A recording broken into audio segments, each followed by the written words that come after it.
2017 mid में नोएडा में मैं जॉब करता था एरिक्सन में। तो ऐसे ही काम करते करते समझ में आया कि यार ये जा किधर रहा है। मतलब 2014 में इंजीनियरिंग हो गई, उसके बाद प्लेसमेंट हो गया, उसके बाद एक ठीक ठाक कैरियर सामने था, कैरियर ग्रोथ सामने था। लेकिन एक क्वेश्चन ये आया कि अब क्या। प्रमोशन है, आगे इंक्रीमेंट है, सैलरी है, पैकेज है, सब कुछ है, लेकिन सेटिस्फेक्शन जैसा नहीं था। और एक क्वेश्चन मन में आ गया था कि आगे चल के हम करेंगे क्या। मतलब ये जो लाइफ है 9 to 5 मंडे टू फ्राइडे, ये एक्सेप्ट ही नहीं हो रहा था। मतलब ऐसा नहीं था कोई दिक्कत था, कोई एक्सप्लॉयटेशन था, मतलब सब मज़े में चल ही रहा था। उस टाइम फील भी नहीं हो रहा था, पर मज़ा नहीं आ रहा था। तो एक दिन ऐसे ही ढूंढते ढूंढते समझ में आया कि, और एक फैमिली बैकग्राउंड था एजुकेशन का, ग्रैंड पेरेंट्स एजुकेशन फील्ड में काम कर चुके थे, फादर भी कर ही रहे थे, चाचा भी कर ही रहे थे। तो घर में एक एजुकेशन को लेके काफ़ी बातचीत थी। तो फिर मन में आया कि यार क्यों ना इस काम को किया जाए और इसमें कुछ इनोवेटिव सोचा जाए। तो उसी सीक्वेंस में मैं बहुत सारी चीज़ों को फिर पढ़ना शुरू किया। ये बात 2017 मिड से शुरू होती है और उसमें गांधी को पढ़ रहे हैं, नई तालीम समिति पढ़ रहे हैं, ओशो को पढ़ रहे हैं, जो भी देश में कन्वेंशनल नॉन कन्वेंशनल तरीके से एजुकेशन में ट्रायल्स हो रहे हैं उसको पढ़ रहे हैं, जो लोग इसमें लगे हुए हैं उनसे मिल रहे हैं। ऐसा करते करते 2017 एंड आते आते मुझको मध्यस्थ दर्शन नाम का एक दर्शन मिला, जिसमें दिल्ली में हैप्पीनेस करिकुलम नाम का एक करिकुलम डेवलप किया गया, जो कि जीवन विद्या के नाम से ज़्यादा फेमस था। तो उस वर्कशॉप को करने के बाद मुझे समझ में आया कि यार जो मैं ढूंढ रहा था शायद वो यही चीज़ है। एक क्वेश्चन हम अक्सर बोलते ही हैं अपने में कि पर्सनल लाइफ और प्रोफेशनल लाइफ को हम अलग रखें, वर्क लाइफ बैलेंस भी बनाएं। तो ये जस्टिफाइड नहीं लग रहा था प्रेजेंट लाइफ सिनेरियो में उस टाइम। बट इस वर्कशॉप को करने के बाद मुझे लगा कि यार ये किया जा सकता है। मेरी पर्सनल लाइफ और प्रोफेशनल लाइफ अलग नहीं हो सकती। और भी बहुत सारे क्वेश्चंस जो मन में थे एजुकेशन को लेके, लाइफस्टाइल को लेके, उनके कुछ ग्लिम्स दिखे। तो 2018 में मैं जॉब से क्विट करके और इस बात को समझने के लिए निकल पड़ा और करीब 1.5 साल अछोटी में रह के, छत्तीसगढ़ में रह के इस बात को समझने का पूरा प्रयास किया। तो ये सब मध्यस्थ दर्शन के अध्ययन के दौरान हमको समझ में आया कि काम कुछ भी करें, 2 चीज़ों का ख्याल रखना है। एक तो हम नेचर को नुकसान नहीं पहुंचा रहे हैं, और उसमें जो ह्यूमन है जिनके साथ हमारा कोई ना कोई रिलेशन ही है, उनको भी कोई नुकसान नहीं पहुंचा रहे हैं, इमोशनली और फिजिकली भी। इसीलिए फिर यहाँ से एक नाम समझ में आया कि नेचर टू नेचर, ये ब्रांड हमको समझ में आया कि नाम ऐसा रखें कि जुड़ता हुआ दिखे। ऑल्दो बहुत कैची नहीं है, बट स्टिल हमको अपील किया। नेचर टू नेचर मतलब नेचर से आया, नेचर की एंटिटीज़ के लिए है। और क्योंकि नेचुरल है, ऑर्गेनिक हम क्लेम करते नहीं है बेसिकली, तो नेचुरल है, इसमें हम अपनी तरफ से किसी भी तरह का एडल्ट्रेशन नहीं कर रहे हैं, किसी भी तरीके का कोई मिलावट नहीं कर रहे हैं, और हमारे वेरीफाइड एंड टेस्टेड सोर्सेज से हम चीज़ें लेते हैं, उनकी प्रोसेसिंग कर रहे हैं। तो इसलिए इसका नाम हमने फिर नेचर टू नेचर रखा। और फैमिली में डिस्कशन के बाद सबको एक्सेप्ट हुआ कि हाँ, नेचर टू नेचर इसको किया जाए। जो प्रोडक्ट्स हम बना रहे थे उसको बनाने के पीछे हमारा थॉट एक ही था कि हम ज़्यादा से ज़्यादा खुद इन्वॉल्व होकर इसको बनाएं, इंस्टेड ऑफ आउटसोर्सिंग करके या लेबरों को ज़्यादा इन्वॉल्व करके, है ना, और हम सिर्फ बेनिफिट पे फोकस करें, वो हम नहीं चाह रहे थे। होली के कलर्स हमने जब बनाने शुरू किए तो 2021 में शुरू हुआ। तो उस साल तो क्योंकि स्केल कम था, तो हमने 200-250 किलो कलर बनाया था, तो हम 3 लोगों ने मिलकर बना लिया। उसके अगले साल 2022 में जो होली आई तो हमने करीब 600 किलो किया। तो ये समझ में आया कि हम अकेले बहुत सारी चीज़ें नहीं कर पा रहे हैं। और फिर वहाँ से जनरेट हुआ कि पहाड़ में जो एक बड़ा प्रॉब्लम है पलायन का, हम इसके थ्रू उसको एड्रेस कर सकते हैं। क्योंकि हमारी सोच में एक्सप्लॉयटेशन नहीं है, हम किसी को मतलब लेबर की तरह ट्रीट नहीं करना चाहते। तो हम गांव में गए और हमने एक हेल्प जैसा मांगा कि आप हमारे साथ जुड़िए और इस काम को करके देखते हैं, और हम जो भी आपकी नीड्स हैं उनको किस तरीके से इस काम के थ्रू कैटर कर सकते हैं, आपको एक अच्छा रिस्पेक्टेबल अमाउंट दे सकते हैं, ये हमने डिस्कशन के दौरान निकाला। और इस साल फिर हमने टारगेट बढ़ाया अपना, क्योंकि मार्केट में हमारे रंगों की डिमांड अच्छी आई। पिछले साल 250 किलो रंग सेल किया, उसके बाद फिर 600 किलो सेल किया। तो इससे हमारा कॉन्फिडेंस बूस्टअप हुआ। हमने इसको इस तरीके से देखा कि क्यों ना हम इसको लेके और बढ़ें, जिससे गांव में लोगों को एम्प्लॉयमेंट मिले, जो गांव की महिलाएं हैं जिनके पास कुछ समय बचा रहता है उसको यूटिलाइज़ कर सकें वो भी, और अपना कुछ कुछ काम वो करती रहें, और इससे उनको एक अपने घर पे रह के एम्प्लॉयमेंट मिलता है और एक अच्छे प्रोसेस में वो भी शामिल होती हैं।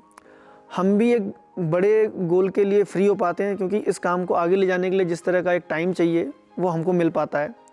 स्टिल हम कोशिश करते हैं कि हम भी इस काम में इन्वॉल्व रहें, और रहते ही हैं। जैसे उनके पास प्रोसेसिंग वाला पार्ट है तो पैकेजिंग हम कर रहे हैं, लेबलिंग हम कर रहे हैं, सीलिंग हम कर रहे हैं, पैकेट्स हम कर रहे हैं, और उनको जो भी चीज़ समझ में नहीं आती उसमें हम इन्वॉल्व होते ही हैं। तो इससे एक अच्छा डिज़ाइन निकल के आया कि उनको भी मदद मिली और हम भी काम को बड़ा कर पाए। और गांव की महिलाएं हमारे साथ काम करके काफ़ी खुश हुई, जिस तरह का रिस्पांस उन्होंने दिखाया हमको भी अच्छा लगा। बट यहाँ हम ये चाह रहे हैं कि कैसे सामने वाले को अच्छा प्रोडक्ट मिले और कॉस्टली ना मिले। अभी ऑर्गेनिक या नेचुरल के साथ सबसे बड़ा प्रॉब्लम जो आ रहा है, बहुत ज़्यादा कॉस्टली है। बहुत ज़्यादा कॉस्टली होने का एक रीज़न क्या है कि उसमें जो प्रोड्यूसर है और जो कंज्यूमर है उसके बीच में चैनल्स बहुत ज़्यादा हैं। तो हमने हमेशा ये कोशिश की कि हम जितने हो सके चैनल्स कम कर सकें, ताकि एंड यूज़र को प्रोडक्ट अच्छे रेट पे मिल सके और उसको कंटिन्यू कर सके। लोग ऑर्गेनिक लेते हैं लेकिन उसको कंटिन्यू नहीं कर पाते। ये सबसे बड़ा चैलेंज है ऑर्गेनिक सेलर्स के पास। तो हमारी कोशिश हमेशा ये रहती है कि हम कुछ भी करके, मतलब एक ट्रायल है अभी, क्योंकि अब हम इतने बड़े प्लेयर नहीं हैं या इतने बड़े ब्रांड नहीं है कि इसको हम अपने दम पे खींच लें। तो हमको भी चैनल्स चाहिए ही, और चैनल यूज़ कर ही रहे हैं। बट हमारा एक ध्यान हमेशा इस बात पे रहता है कि चैनल कॉस्ट को हम कैसे रिड्यूस कर सकें, ताकि एंड यूज़र को हम अच्छे प्राइस पे, उसकी पॉकेट फ्रेंडली प्राइस पे सही चीज़ें पहुंचा सकें।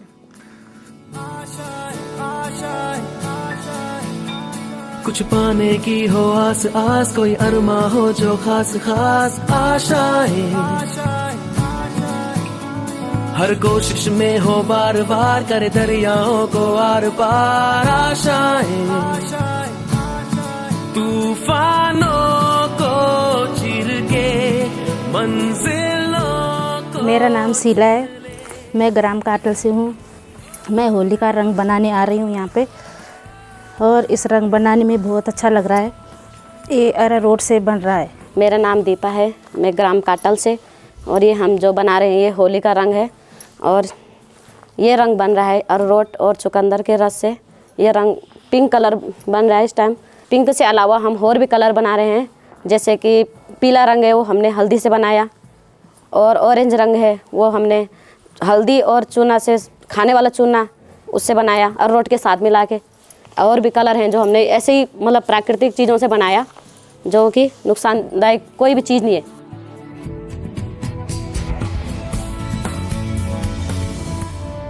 पिछले साल हिमांशु भैया हमारे पास आए और उन्होंने हमसे बात की कि हम नेचर टू नेचर ब्रांड का कलर बना रहे हैं, होली का कलर, हैंड टू हैंड।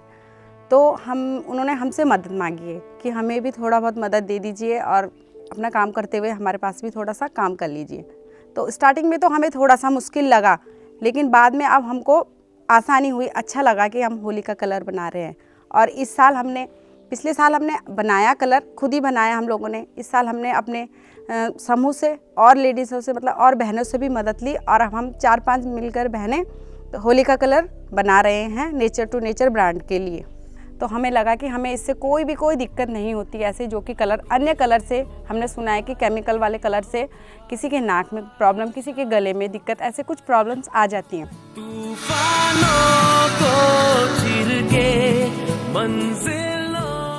मैं ग्राम काटा से हूँ और मैं ये रंग चुन्नी में छाड़ रही हूँ। मेरा नाम है संतोषी, काटा से बोल रही हूँ। इसमें खुशबू मिलाते हैं, तब रंग वो बनते हैं, थैलियाँ बनाते हैं, भरते हैं।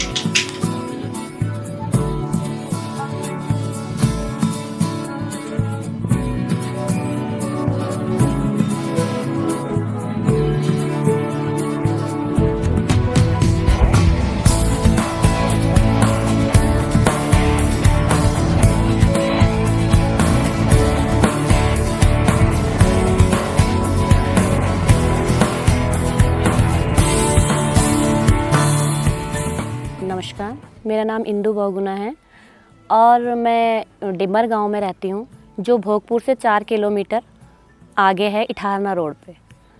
तो यहाँ पे हम लोग हमारा निवास स्थान है और यहीं पर रह के हम लोग अपना काम करते हैं। और जिसमें साबुन बनाना और मोमबत्तियाँ बनाना और 2 एकड़ की हम लोगों ने यहाँ पे ज़मीन ली हुई है और उसमें रह के थोड़ा सा खेती करना और एक छोटी सी गौशाला चलाते हैं। लेकिन ये सब बनाने के पीछे हमारा उद्देश्य ये रहता है कि हम लोग किसी का नुकसान ना करें और किसी का प्रकृति का भी नुकसान ना करें। तो ये सारी चीज़ें सोच करके हम लोग ये रंगों को बना रहे हैं। और ये रंग बनाने के पीछे एक खुशी ये है कि हम लोग एक तो ये अपने हाथों से काम हो रहा है, ठीक है, गांव की महिलाओं के सहयोग से ये काम हो रहा है। और ये सब सहयोग लेने के बाद देखिए कितने सारे लोग इस होली के कलर्स से खेलेंगे। तो ये एक अलग ही खुशी होती है जब हम अपने हाथ से किया हुआ काम करते हैं। मेरा नाम शालिनी बहुगुणा है। मैं उत्तराखंड के एक गांव डिम्बर में अपने परिवार के साथ रहती हूँ। शादी के बाद ही मुझे मध्यस्थ दर्शन से जुड़ने का मौका मिला, जिसके चलते मुझे यह समझ में आया कि प्रकृति से हमें हमेशा मिला ही है, हमने कुछ उसको लौटाया नहीं है कभी। और हमने काफ़ी सारे प्रोडक्ट्स में अपना काम भी किया, जैसे कि होली के रंग बनाना, चॉकलेट्स बनाना, कैंडल्स बनाना, साबुन बनाना। और यहीं पे अपने घर के पास हमने होम स्टे भी खोला है। और जो हमारा प्रोडक्ट है साबुन, उसमें भी हम जितना हो सके केमिकल का यूज़ नहीं करते हैं। मिनिमम जो आपको केमिकल यूज़ होता है, कास्टिक सोडा जो आपको लाइव वाटर बनाने के लिए चाहिए होता है, वो हम मिनिमम क्वांटिटी में यूज़ करते हैं। उसके अलावा हम उसके साथ कोकोनट ऑयल का यूज़ करते हैं जो स्किन फ्रेंडली है। और कोशिश यही रहती है कि जितना हो सके हम किसी की भी स्किन को या किसी को भी हम नुकसान पहुंचाए बिना अपने प्रोडक्ट्स को बनाएं। और जहां तक भी अभी हमारे प्रोडक्ट्स गए हैं, कभी भी कोई भी शिकायत का मौका नहीं मिला है अभी तक हमें। हमारी क्वालिटी अभी तक बेस्ट रही है और उम्मीद करते हैं कि आगे भी हम और भी अच्छी इस क्वालिटी को मेंटेन रखेंगे। जो हमारा ब्रांड है नेचर टू नेचर, हम कोशिश करेंगे कि इसमें हम और भी अच्छे प्रोडक्ट्स इसमें ऐड करते रहें और आप तक बहुत अच्छे अच्छे प्रोडक्ट्स पहुंचाते रहें।